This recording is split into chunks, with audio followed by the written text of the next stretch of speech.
পূর্ব দিক থেকে কিছু ডাক মাথাওয়ালা ব্যক্তি, এরা দেখে আমরা বুদ্ধিজীবী বলি। পূর্ব দিকে কিছু বুদ্ধিজীবী এমন আবিষ্কার হবে, এই বুদ্ধিজীবীরা কোরআনুল কারীমটাকে তেলাওয়াত করবে, সুন্দর করে তেলাওয়াত করবে, কিন্তু এদের তেলাওয়াত এদের মুখের ভিতরে থেকে যাবে, অন্তর পর্যন্ত কোরআন যাবে না, এদের কণ্ঠনালীর ভিতর দিয়ে কোরআন নিচে নামবে না।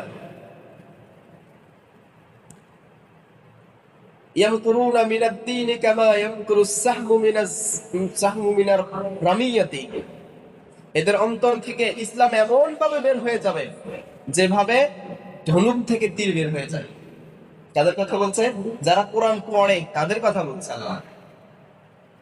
আল্লাহ নবী বলছেন যে কোরআন পাঠকারী হবে তারা, এবং কোরআনটাকে তারা নিজেদের মতো করে তেলাওয়াত করবে, নিজেদের মতো করে উপস্থাপন করবে। আল্লাহ যেভাবে কোরআনটাকে নাজিল করেছেন তারা সেভাবে বুঝবে না।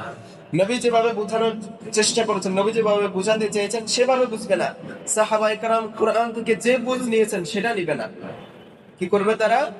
তারা কোরআনটাকে নিজের মতো করে বুঝবে, নিজের মতো করে অর্থ করবে। এদের কোরআন মুখে থাকবে, অন্তর পর্যন্ত যাবে না। সম্মানিত হাজারিন, এ কোরআনুল কারীমটা এমন একটা কিতাব, এ ব্যাপারে পশ্চিমারা কোরআনটাকে এমন ভাবে পড়েছে, এমন ভাবে বুঝেছে, তারা তাদের পার্লামেন্ট গুলোতে, তাদের বৈঠক গুলোতে প্রায় আলোচনা করে মুসলমানদের কাছে যতদিন কোরআন থাকবে, যতদিন মুসলমানদের কাছে, মুসলমানদের বুকে কোরআন থাকবে, ততদিন পর্যন্ত এদের উপরে বিজয় লাভ করা সম্ভব হবে না।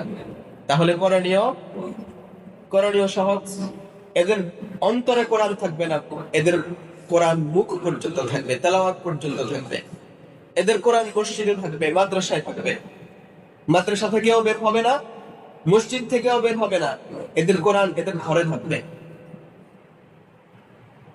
তো এদের কোরআন যখন ঘরে থাকবে, এদের কোরআন যখন সমাজে নিয়ে আসবে না, এদের কোরআন যখন সামাজিক পর্যায়ে নিয়ে আসবে না, রাষ্ট্রীয় পর্যায়ে আন্তর্জাতিক সম্পর্কে নিয়ে আসবে না, তখন এটা অটোমেটিক পরাজিত হবে।